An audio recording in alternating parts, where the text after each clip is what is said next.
Hello everyone, welcome back, good morning. जो आज का हमारा टॉपिक है वो है टॉर्सनल पेंडुलम। आप सभी को पता है कि जो टॉर्सनल पेंडुलम है वो बहुत इम्पोर्टेंट आपका एक एक्सपेरिमेंट है जो कि ग्रेजुएशन, ट्वेल्थ और मास्टर्स सब में यूज़ किया जाने वाला एक एक्सपेरिमेंट है। टॉर्सनल पेंडुलम जो है बहुत सारी चीज़ें कैलकुलेट करने के काम आता है। जो टॉर्सनल पेंडुलम है आपका वो आपका मोमेंटम ऑफ इनर्शिया निकालने के काम आता है। अगर हमारे पास कोई रेगुलर ऑब्जेक्ट गिवन है जिसका हमें मोमेंटम ऑफ इनर्शिया पता है, फॉर एग्जांपल आपको सिलेंडर गिवन है, आपको ट्रायंगल गिवन है, ठीक है, जो ऑब्जेक्ट जिसका मोमेंटम ऑफ इनर्शिया आप जानते हैं, उस ऑब्जेक्ट की हेल्प से हम इरेगुलर शेप की ऑब्जेक्ट का मोमेंटम ऑफ इनर्शिया निकालते हैं। सेकेंड, हम निकालते हैं rotational harmonic motion of torsional pendulum, ठीक है। तो जो हमें एंगुलर मोमेंटम निकालना होता है, एंगुलर रोटेशंस निकालनी होती हैं, वो भी हम टॉर्सनल पेंडुलम की हेल्प से निकालते हैं। थर्ड है, हम क्या निकालते हैं, modulus of rigidity of wire. जिस वायर से हमारा टॉर्सनल पेंडुलम अटैच्ड होता है उस वायर का हम क्या निकालते हैं, मॉडुलस ऑफ रिजिडिटी निकालते हैं। तो आप मेरे पीछे देख सकते हैं, ये जो आपको दिखाई दे रहा है ये है आपका टॉर्सनल पेंडुलम। तो आइए देखते हैं कि इसमें सबसे पहले आज की वीडियो में हम देखेंगे कि हम इसमें मॉडुलस ऑफ रिजिडिटी कैसे निकालते हैं। फिर हम देखेंगे कि हम मोमेंटम ऑफ इनर्शिया कैसे निकालेंगे इरेगुलर शेप का। तो आज की वीडियो स्टार्ट करते हैं विद दिस टॉपिक कि हमें क्या निकालना है, modulus of rigidity of wire निकालना है। तो उसके लिए आपका एक सिंपल सा फॉर्मूला होता है, उसमें हमें कैलकुलेट करके वैल्यूज़ पुट करनी होती है और हमारा क्या आ जाता है, मोमेंटम ऑफ इनर्शिया आ जाता है। बिहाइंड थ्योरी की वो कैसे ड्राइव हुआ वो आप कमेंट सेक्शन में मुझे बताएंगे कि वो कैसे ड्राइव करा जाता है वो फॉर्मूला, ठीक है। तो ये जो है आपका modulus of rigidity of wire के लिए आपका फॉर्मूला होता है, जिसे हम रिप्रेजेंट कर रहे हैं मॉड्यूलस ऑफ रिजिडिटी को, जिसका आता है 16 पाई ml divided by a power 4 d2 square minus d1 square t2 square minus t1 square. जो मैं अभी आपको बताऊंगी कि ये क्या होते हैं। जो d1 d2 होते हैं आपके, ये distance between the edges of cylinder mass from the centre of the circular disc. t1 t2 time period हो गए, m जो है मास है जो हम पुट करेंगे वेट, ठीक है, ये आपके वेट हैं जिसको हम m में कंसीडर करेंगे। l is length of the wire and a is radius of the given wire. तो रेडियस कैसे निकालेंगे, लेंथ कैसे कैलकुलेट करेंगे, वो सभी अभी देखते हैं। अब देखो, diameter of the wire calculate करने के लिए हम क्या यूज़ करेंगे, हम स्पैरोमीटर स्क्रू गॉज यूज़ करेंगे। जो स्क्रू गॉज है इसमें हम क्या निकालते हैं, इसका लीस्ट काउंट निकालते हैं और प्लस में ये कितना एरर देता है वो हम निकालते हैं। अब हम इसमें कैसे कैलकुलेट करते हैं वो देखते हैं। अभी मैंने इसको कम्प्लीटली क्लोज़ कर रखा है, तो देखो आपको मैं थोड़ा ओपन करके दिखाती हूँ। ये देखिए, ये हो गया है ओपन। ये नीचे जो स्केल दिखाई दे रहा है ये वाला, ये है आपका मेन स्केल। ऊपर जो ये स्केल चल रहा है ये है सर्कुलर स्केल। तो अभी देखो, अगर मैं इसको कम्प्लीटली क्लोज कर रही हूँ,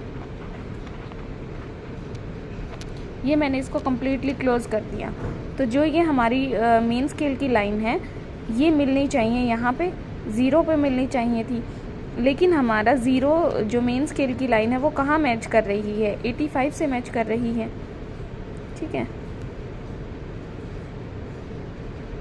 ये हो गया हमारा 80 और ये है हमारा 70, तो 75 76, ठीक है। दिस इज 75 76, हाँ 76 से मैच कर रही है। तो हमारा जो एरर है वो कैसे कैलकुलेट करेंगे हम, वो हम करेंगे कि मेन स्केल की कितनी है, 0 है मेन स्केल रीडिंग।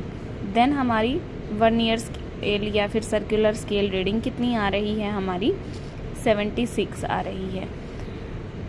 देन हमारा टोटल रीडिंग क्या होती है, main scale reading plus circular scale reading into में लीस्ट काउंट। अब इसका लीस्ट काउंट कितना है, अब जो इसकी एक लाइन है ये जो एक लाइन है ये किसको प्रेजेंट कर रही है, 0.5 को प्रेजेंट कर रही है, 0.5 को प्रेजेंट कर रही है। इसमें इतनी कितनी लाइन्स है, इसमें 100 लाइन्स है, तो इसका लिस्ट काउंट हो गया 0.005। ठीक है, तो हमारा मेन स्केल का कितना था, 0 था, प्लस सर्कुलर स्केल में कितना आया, 76 आया, और इनटू में इसका 0.005 जो है ये हमारा लिस्ट काउंट इससे मल्टीप्लाई हो गया। देखो हमें चाहिए था 0 से 0 मैच करे, है ना, मतलब 100 ये डिस्टेंस कवर करे। अब इसने कितनी कवर किए हैं, 70।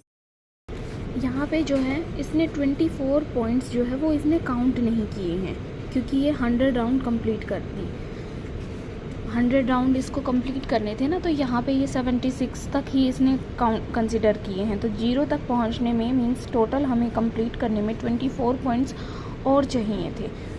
तो हम वायर का डायमीटर कैलकुलेट करेंगे।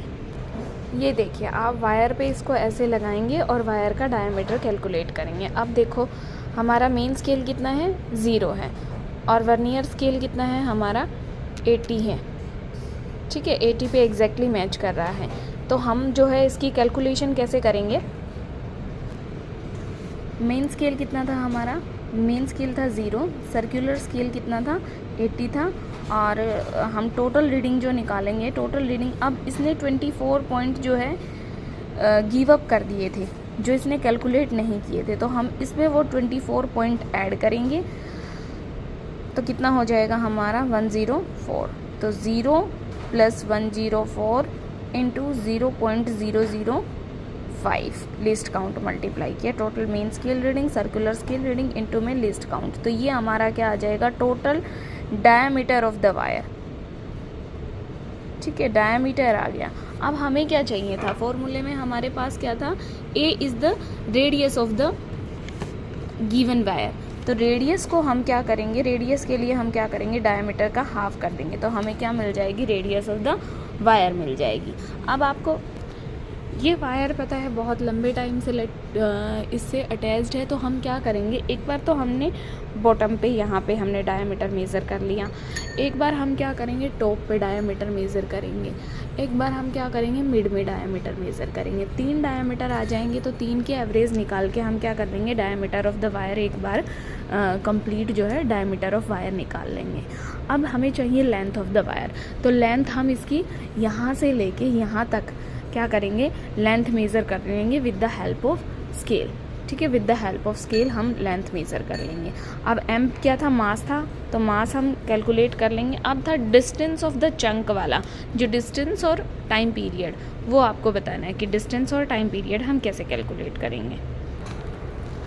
अभी देखो फॉर्मूले में जो हमारा गिवन है वो है हमारा d1 d2 distance between edge of the cylinder to the mass of the centre of the circular disc. हम क्या करेंगे, यहाँ पे हम अपना वेट पुट करेंगे, ये हमारा सिलेंड्रिकल वेट हो गया। अब हम क्या करेंगे, डिस्टेंस निकालने के लिए, d1 निकालने के लिए हम क्या करेंगे, इसके सेंटर से लेके इसके सेंटर तक का ये चकनक है आपका, यहाँ तक का डिस्टेंस हम with the help of scale calculate कर लेंगे और उसका हाफ कर देंगे, तो हमारा 1 मास का डिस्टेंस निकल आएगा। दूसरा डिस्टेंस आप मिड से ले सकते हैं, d2 कैलकुलेट करेंगे आप, d2 आपने कैलकुलेट किया इस वाले सेंटर से लेके इस वाले सेंटर तक का, या फिर आप इसको d1 मान सकते हैं और एजेस पे हमने क्या रखा, इसको मास को रखा और हमारा d2 आ गया। तो आपने 2 डिस्टेंस भी मान सकते हो, 3 भी मान सकते हो। तो हमें क्या लेनी है, ट्रायल्स लेनी है, हमें 2 ट्रायल्स लेनी है एक बार के डिस्टेंस पे। तो ये हमारा हो गया d1।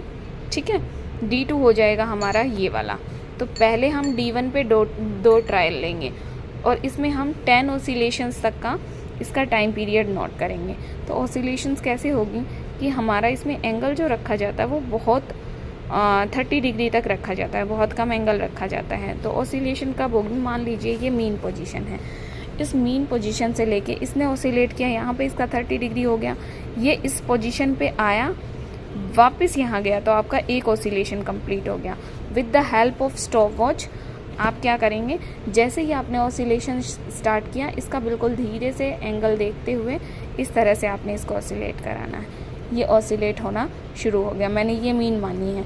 तो ये मैंने जैसे ही इसको मैंने वो किया, स्टार्ट किया, और मैं क्या कर दूँगी, स्टॉप वॉच को स्टार्ट कर दूँगी। ये इसका एक ऑसिलेशन कंप्लीट हो गया। सिमिलरली अब ये क्या चला, इसका दूसरा ऑसिलेशन। अब ये टाइम हमारा नोट होता जा रहा है और ये आ गया इसका सेकंड ऑसिलेशन। अब हमारा इसका चलेगा थर्ड ऑसिलेशन। तो इसी तरह से हमने इसका टाइम नोट करना है टिल 10 ऑसिलेशन। तो 10 ऑसिलेशंस तक हम टाइम पीरियड नोट करेंगे। इसमें हम 2 ट्रायल लेंगे, ट्रायल 1 हो गया ये, और इसी तरह ट्रायल 2 लेंगे। फिर हम डिस्टेंस क्या करेंगे, D2 करेंगे। डिस्टेंस हमने कर दिया D2, ये डिस्टेंस हो गया अब हमारा D2। हम मेज़र कर लेंगे स्केल की हेल्प से, हमने इसको कितने डिस्टेंस पे रखा है, तो डिस्टेंस मेज़र कर लिया। और हमने क्या करा, इसका ऑसिलेशन का, इसको भी सिमिलरली क्या कराया, यहाँ पे ऑसिलेट कराया। ऑसिलेट कराएंगे, इसका भी अगेन हम क्या करेंगे, स्टॉप वॉच की हेल्प से टाइम पीरियड नोट कर लेंगे। वही एंगल होना चाहिए इसका भी 30 डिग्री से कम का। तो हम देखेंगे कि दोनों ट्रायल में ऑलमोस्ट क्या आ रहा है, सेम जो टाइम पीरियड है वो आपको ऑलमोस्ट सेम मिलेगा ऑसिलेशन के टाइम पे, टाइम पीरियड। तो ये आपका टाइम पीरियड और डिस्टेंस दोनों नोट हो जाएगा। फिर आपने क्या करना, आपने फॉर्मूले में पुट कर देना है 16 पाई की वैल्यू आपको पता ही है। m जो आपने 50 ग्राम लिया है, l जो है आपका लेंथ ऑफ द वायर आप नोट कर लेंगे। डायमीटर आप 3 बार इस तरह से टेबल निकालेंगे, main scale reading, vernier scale reading, total reading. फिर आप टोटल में आप रेडियस निकालेंगे तो D/2 कर लेंगे। तो 3 जगह से आप मेज़र करेंगे तो आपके 3 जो है रेडियस आ जाएंगी। तीनों का क्या ले लेंगे, एवरेज ले लेंगे, रेडियस ऑफ द वायर आप निकाल लेंगे। देन D1 D2 बता दिया। D1 क्या है हमारा बिल्कुल पहले वाला है, D2 क्या है सेकंड वाला है। तो D2 का स्क्वायर, बड़े वाले में से छोटे वाले का स्क्वायर माइनस करेंगे, और यहाँ पे क्या है हमारा T2 स्क्वायर और T1 स्क्वायर। ठीक है, तो T2 जब हमारा डिस्टेंस D2 था, तो जो टाइम पीरियड था ऑसिलेशन का वो हमारा T2 हो गया। और D1 कब होगा, जब हमारा टाइम पीरियड, जब हमारा डिस्टेंस D1 था तब हमारा टाइम पीरियड T1 था। उन दोनों का स्क्वायर करेंगे। कुछ इस तरह से टेबल हम बनाएंगे। लेंथ ऑफ द वायर हम नोट कर लेंगे। Distance from the centre of the चकनक to the centre of the cylinder, cylinder यही है जो हमने वेट पुट किया है। तो इसका जो डिस्टेंस है आपका, डिस्टेंस इसके सेंटर से लेके इसके सेंटर तक का डिस्टेंस, जो कि हम स्केल की हेल्प से मेज़र कर लेंगे। वहाँ पे हमने उन दोनों का डिस्टेंस, वो हमारा D हो गया। पहले वाले केस में हम मानेंगे उसको D1, दूसरे वाले केस में मानेंगे हम D2। ट्रायल 1 ट्रायल 2, और उन दोनों का क्या ले लेंगे, मीन ले लेंगे। टाइम पीरियड निकल आएगा। टाइम पीरियड निकाल आएगा तो हमें T का स्क्वायर करना है और D का स्क्वायर करना है, और फॉर्मूले में सीधा पुट कर देना है। तो आपका क्या निकल आएगा, modulus of rigidity of the wire आपका निकल आएगा। तो ये इस तरह से हमारा लेंथ ऑफ द वायर हो गया। ये डिस्टेंस हो गया, पहला 2 सेंटीमीटर है, दूसरा जो है हमारा जो मिड में रखा था वो 3 सेंटीमीटर, और फिर ये 4 सेंटीमीटर का डिस्टेंस है। हमने ट्रायल 1 किया, T1 देखा और T2 देखा, और तीनों का मेन निकाला। वहाँ से हमने टाइम पीरियड निकाला और T स्क्वायर करा और D स्क्वायर किया। ठीक है, देन आपका आएगा कि रेडियस कैसे निकालेंगे। हमारी पहले 0.5 आई, सर्कुलर स्केल की 15 आई, उसमें एरर माइनस में है, दूसरे उससे किया हुआ है ये, और यहाँ पे एरर वाला माइनस किया, ज़्यादा आ रखा था तो वो माइनस करके हमने क्या करी, टोटल रीडिंग निकाली। टोटल रीडिंग निकाल के हमने G की वैल्यू निकाली, जो कि हमारी इसके आसपास वैल्यू आ रही है हमारी न्यूटन मीटर स्क्वायर में। जो mm में, जो सेंटीमीटर में है उसको mm में हम करेंगे कैलकुलेट, क्योंकि जो हमने लेंथ वगैरह ली है वो हमारी सेंटीमीटर में है, तो हम इसको mm में कन्वर्ट करेंगे। ये मैंने कुछ ऑब्जर्वेशन करी है, इसमें कैलकुलेशन नहीं की है।